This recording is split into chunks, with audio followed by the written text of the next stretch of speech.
Hello and welcome to the Matt's Movie Reviews podcast. I am your host, Matthew Pejkovic, and this is episode number 609, releasing May 31 in a limited theatrical run across the US and June 4 on video on demand, is The Hangman, a horror thriller that tells the story of a father who must contend with a supernatural threat when searching for his son in deep rural Appalachia.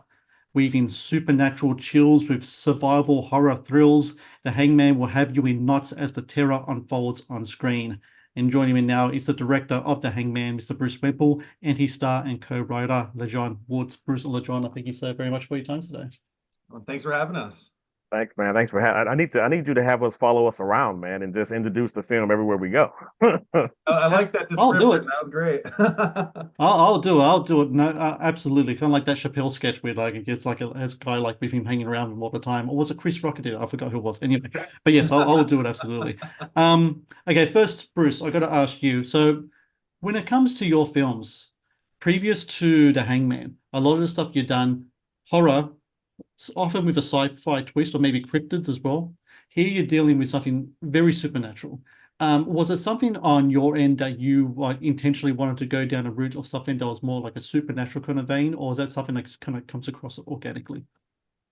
I think when even the cryptid stuff I did obviously has an element of supernaturalness. I've done a couple of Wendigo movies, which is kind of very similar, even though it is a cryptid with all an existing lore. I think LeJon and I started talking about the idea of the Hangman, and it was something that, I mean, the game's been around forever and it's kind of a weird game and everything, but as far as like an original character, it was just something we could start from scratch on.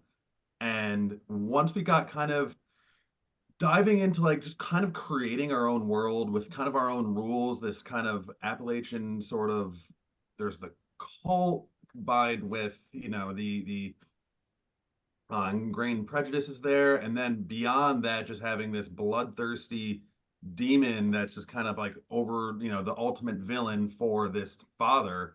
That's kind of like once we established the world, we were able to pull back and be like, okay, now let's shrink it back to kind of a smaller story about one father losing his son and what he has to do to get his son back. And then we can kind of the scares and the thrills and everything were kind of be go through his eyes or go through his journey. And that was the most exciting part, was kind of just shrinking down the narrative a little, just like father needs to find save son.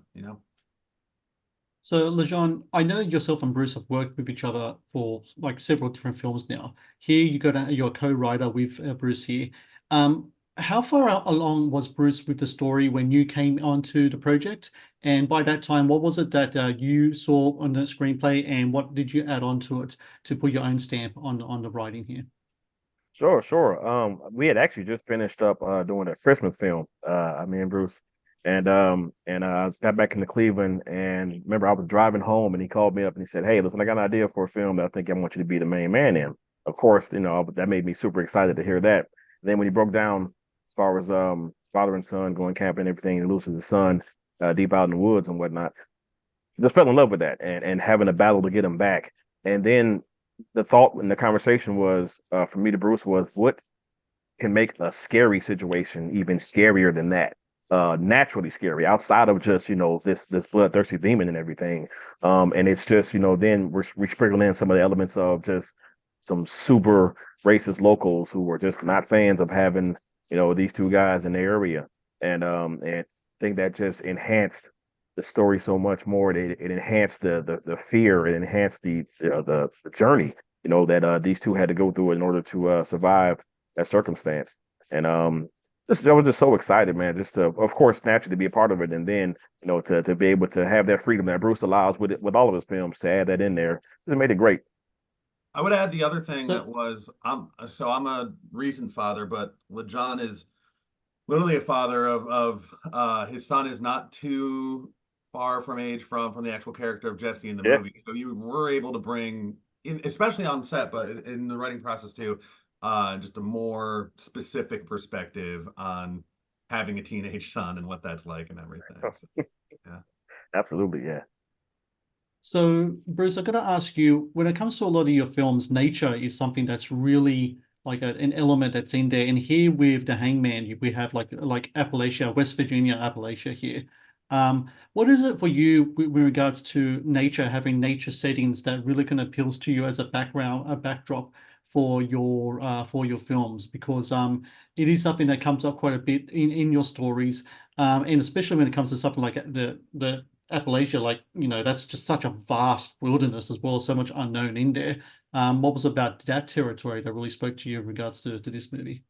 I mean, I've done a few drives through there, some hiking a little bit, and you kind of realize that one tiny wrong turn puts you in a really, really difficult spot. And I think that's all. I mean, I grew up an avid hiker. My parents were avid hikers and outdoors people, just like, and I think that previous movies of mine have kind of done the hiking thing a little bit, and I think there is an element of just fear of just there's people that take a slightly wrong turn and you hear about these true stories of then they're just lost and they just go missing, helicopter out there, they can't find them, and then Mm. they'll find their bodies like, half a mile off a main road, and they literally just couldn't find it just because once you're in the wilderness everything looks the same.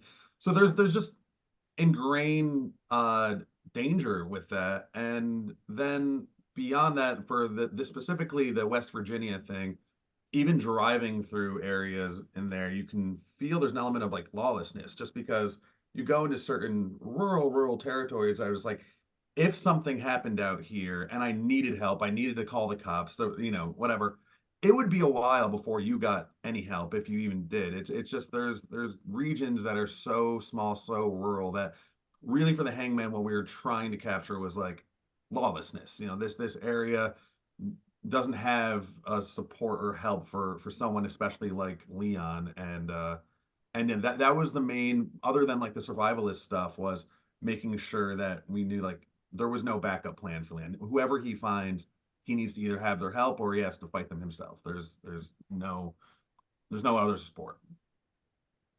LeJon, what I really love about your performance in this film is the humor that you bring to it.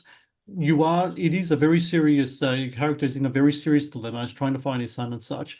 Doesn't stop him though, letting his personality shine and your personality shine through that as well.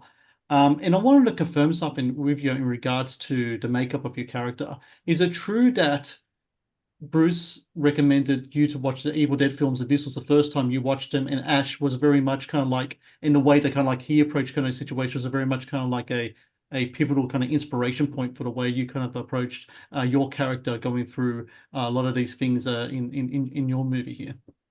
Absolutely, that's 1000% correct. I had not seen Evil Dead yet, and that was my homework that Bruce put on me to prepare for this film. And I joke about it all the time. When I saw Evil Dead, especially Evil Dead 2, and how much Ash really just took a beating, I'm like, you know what? I thought Bruce was my friend, and and then but it definitely gave me, the inspiration. It gave me the insight that I needed to dive into Leon. So it was a great assignment for it. It was perfect, and it fit the mold what we were looking for. And yeah, it was just it was the exact kind of homework I needed in order to dive into it. So yeah. Please support Matt's movie reviews on Patreon. Get access to exclusive content, request movie reviews and top 10 lists, and help support my work. Please click on the Patreon link in the description below. Speaking of taking a beating, LeJon and Bruce, I'm going to hold you to some sort of like under the fire here a little bit here. But LeJon, mate, you're dragged with ropes. There's this one scene, I know, wanted to confirm this as well. You're in a car. The camera's situated at the top of the car, and it looks like the car's been smashed down. You're in the car when this is happening. Is that right? To an extent. There's some beautiful movie magic going on there. Beautiful shot working from Bruce. Yes, I was in the car, but we were able to mimic the movements as far as me being tipped over, because we still there was no stunt double, so I definitely we couldn't risk losing me if things didn't necessarily go go well with me tipping over in the car. So we'll just leave it as some movie magic. But yeah, a lot of the dragging, a lot of the hanging and the pulling and everything, that's all LeJon Woods right there. And but I speak to it all the time. It just, if you're going to do something, do it. And let's not half-ass this thing. Let's go after it and let's make it happen and make it as genuine as possible. And I think we did a great job with that. The whole cast and crew. I have to agree. I mean, some of the shots that you pull off here, Bruce, is quite remarkable. When you come across a story like this, and you know where it's going to be set, you're filming up in central upstate New York, going to be summertime. You got LeJon, you got your cast and crew. But you want to really put like a visual flair to this as well, because this is the type of story really demands that kind of stuff. What's your homework like beforehand? Do you like to storyboard? Do you have a shot selection Bible? How do you like to go about doing that, Bruce? There's definitely a shot list going in. As far as storyboarding, the main storyboard I kind of usually sticks like the Hangman stuff in terms of shooting the creature, because I have some good amount of experience shooting different creatures and everything like that, and especially this because the woods were so dense and so green and everything. It kind of gave a nice coverage to not fully exposing him too early on, and being able to kind of, he's in the distance in the trees, almost if he doesn't move you don't even see him, which is like my favorite kind of backwoods horror kind of moments, is those like you're looking at something, you don't know what you're looking at, and then you see a quick movement, and that's kind of drives the scare. Yeah, so I like, and then when it comes to LeJon, my process for everything else is usually, we have a day of shooting, we wake up in the morning, before we're setting up lights or cameras or anything like that, we really just go out with the actors who are in the scene, and then just block and rehearse for a good amount of time before even makeup usually is involved or anything, and just kind of drive down exactly what's the best version of this scene. A lot of changes usually happen there, even some script stuff and everything. Everyone has their ideas, and then once we have that, we'll break, people go, and whatever, it's makeup, costume, and all of that, and then based on that, I'm working with the crew and figuring out, okay, what is the best coverage for how this scene's going to work. So yeah, and then, but you definitely, when you're dealing with any sort of creature stuff, have to plan that a little more carefully, because it's the wrong move can kind of overexpose a creature, which is kind of what you don't want to do. Yeah, absolutely. Yeah. LeJon, this might be a silly question, and I always have one in my show, because I always just like to. I get stuff stuck in my head. I got notes, and I have to ask. When All you're about it. working with ropes, right? And Bruce, you can chime in on this as well if you like. If you're working with ropes, do you have a rope guy on set to make sure things don't go pear-shaped with ropes? Because when you're dealing with the hangman and ropes, and you're out there, you're trying to do as much as you can, you're dealing with practical effects here as well. What's it like trying to prep and making sure that you can get the shots as right as you can, put yourself in those situations, but then again, making sure that everything's safe, everything's cool, and nothing goes pear-shaped? Because I'm really curious about that. Absolutely. Two guys, Bruce being one of them. Bruce has amazing experience as far as outdoors and everything, and I had to put my trust in Bruce, and it took a second, but his experience was very clear and very evident once we got going and everything. Him and Ryan Sloan, another one of the producers on the film. Like, again, two guys who have done a lot of things as far as outdoors type stuff, and just have that experience with pulleys and ropes and things like that, and also Papa Wemple, Bruce's dad. I got to give him a lot of credit too. The gallows that you saw was erected by that man, and he did an amazing job, and really increased my trust as far as being able to be suspended in the air, hanging upside down or whatnot. So, and I was afforded also a safe word. We had a safe word on set whenever, if I got myself into a position where I didn't feel like things were going that well. The word was bejabbers. So if I screamed out bejabbers, that means we had to stop, slow down, and reset and everything. But everything was great. Never had to use a safe word, and the trust was installed, so it was great. Yeah, I will say Awesome. there's a scene where he's hanging upside down from the gallows, and he's over that kind of hole to hell. And what was interesting about it was, like, again, we have experience with especially like a lot, he's in a harness, and a lot of it's just like rock climbing stuff, and like just kind of knowing how to rig a little bit, and just he was completely safe. I know, but and LeJon, actually, you were fine with it, and you were, and it was there was a few crew members I had to kind of talk to, because they were nervous and they were watching Mm. this, and I could feel things starting to get a little rushed, because they're like, they just wanted to get LeJon down from there.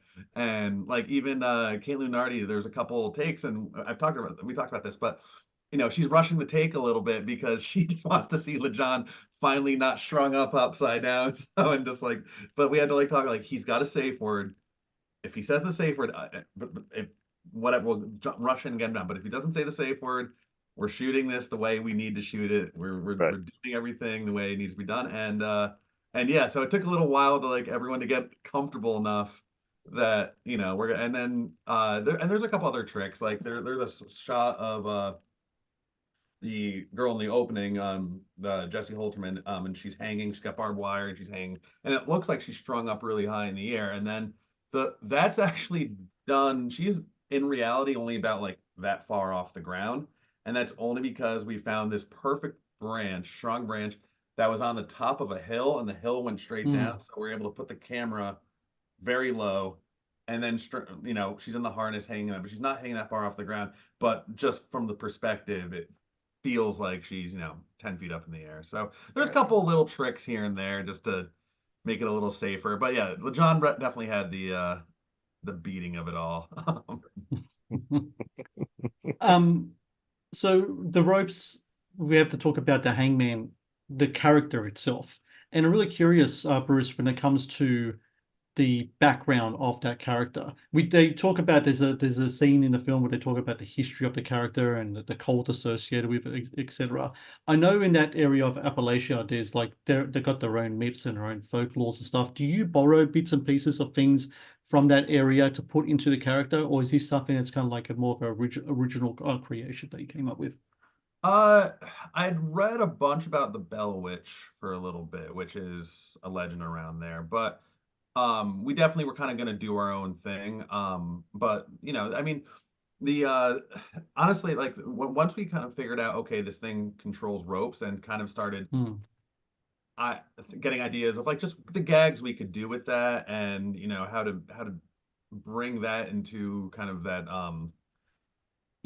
different scares and different ways to string people upside down or through the neck, or just like that the different sort of wrapping around legs, wrapping around arms. That's like, okay, well, that's Hangman. He's a demon. He's got supernatural powers, but the main thing is ropes. He's got the ropes. But yeah, and so as far as existing stuff, the Bell Witch a little bit, just because it was local to that area. I did some reading on that, and just to see if there was anything we could borrow. That was really early on in the process, though. That was like while we were still, outlining things and everything and all that. But because that was the big one that I had heard about out there. But yeah, maybe we'll save that for a future movie. Who knows? The Matt's Movie Reviews podcast is brought to you by TeePublic. TeePublic is the world's largest marketplace for independent creators to sell their work on the highest quality merchandise. With over 1.2 million designs, TeePublic is sure to have something you'll love. So, LeJon, you had an opportunity to do something in your film that I think especially every 80s kid, I'm an 80s kid, that we would love to be able to do in our real life, which is you got a chance to do a tool-up scene.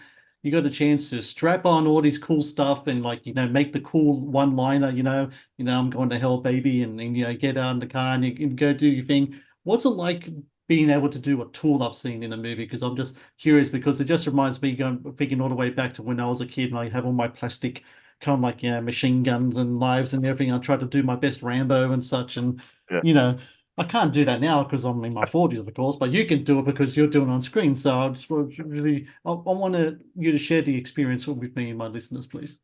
Man, yeah, yes, indeed, man. I think every young man and young lady has probably done that in our youth. Is just tooling up, man, and getting all the gear together, getting ready for battle. It was cool to do it,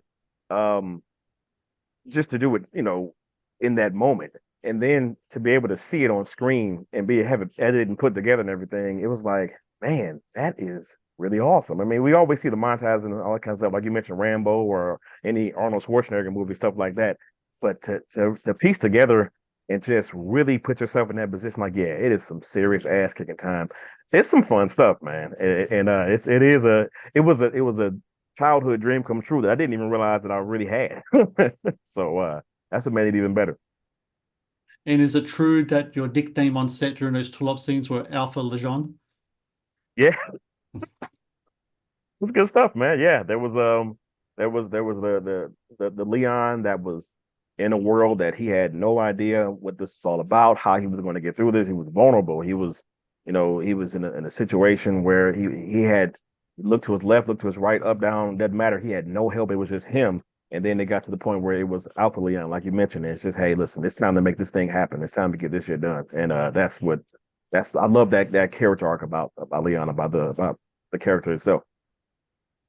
So I know, Bruce, a lot of the answer to my next question, a lot of it's going to come down to the success of the Hangman and such. But have you ever thought yourself and LeJon about franchise possibilities? And with a caveat on that, not in regards to the Hangman, but in regards to Leon, because I think Leon is a character who could have more adventures in the future. I mean, his job on its own is he's a salesman, he's a traveling salesman, right? He can find himself in a different state, in a different situation, but with some experience with him behind him this time, having survived the Hangman thing. So I think the adventures of Leon. Maybe you could call the next movie Alpha Leon or something. I don't know, but I think that there's potential there because Leon, I think, is just such a cool character, and I think something that's kind of missing from horror movies these days is like really cool protagonists. There's heaps of antagonists. You got the monsters and the franchises to spin it off the monsters, but I'm missing. We need those protagonists back, and I think Leon is someone who can really bring that back. What do you say to that, Bruce?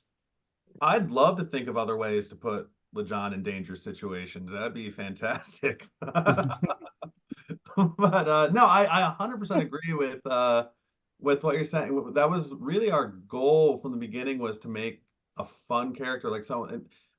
There's a version of the movie, because of some of the topics in it, that goes into a much more serious sort of trauma horror sort of thing, and we purposely were trying to stay away from that.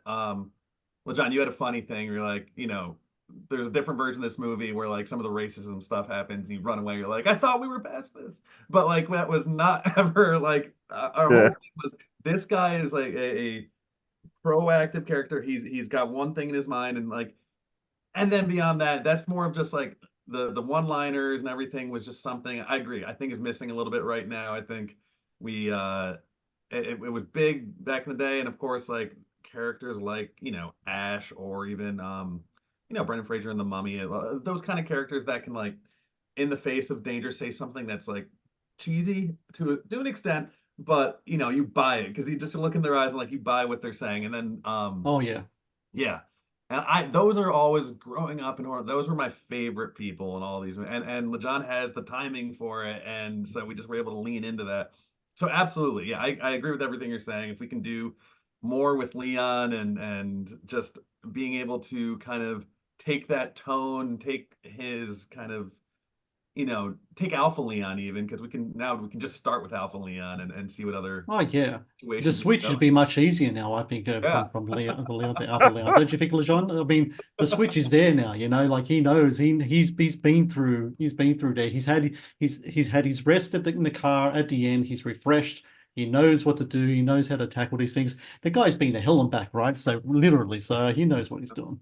Yeah, as long as we can get like Advil to sponsor this thing, I'm all for it. I could see a movie right now where Leon drives his son to college, and then on the way back he gets into some type of mischief with some type of a creature or something. That'll be another cool one. I don't know. I think he's in like the dark corner. He's in like the dark corner of a bar, and they're like, he overhears a conversation about someone saying something, and we cut to him by the window just reminiscing his battles against the Hangman and stuff, and drinking his beer. Yeah. That's not how you kill a Hangman. Oh man, nah. But for everyone out there listening, before we get into any potential films, you got to watch the original Hangman. Going to be in cinemas May 31 in a limited theatrical run. So it is going to be on video on demand June 4, but I do really, really highly recommend that if it's playing in cinemas near you, playing in theaters, go watch it in theaters, because we need people butts in seats in theaters. I know there's been a lot of news of this past Memorial Weekend about low box office and such. We need people back in the cinemas, especially watching independent genre fare, horror fare, kind of like The Hangman. I really recommend people do that. Get in there, have that communal experience. watch LeJon, transform into Alpha Leon on the screen and watch all that cool stuff. And yeah, I think it's going to be great. And Bruce and LeJon, I thank you both very much for your time. Congratulations with the film, and best of luck with the upcoming release as well. I'm sure it's going to do great for you. Thank you so much. Fantastic. Matthew, thank you for everything. Really appreciate you having us, man. Thank you for watching the Matt's Movie Reviews channel. Please subscribe for more reviews, podcast interviews, and exclusive content.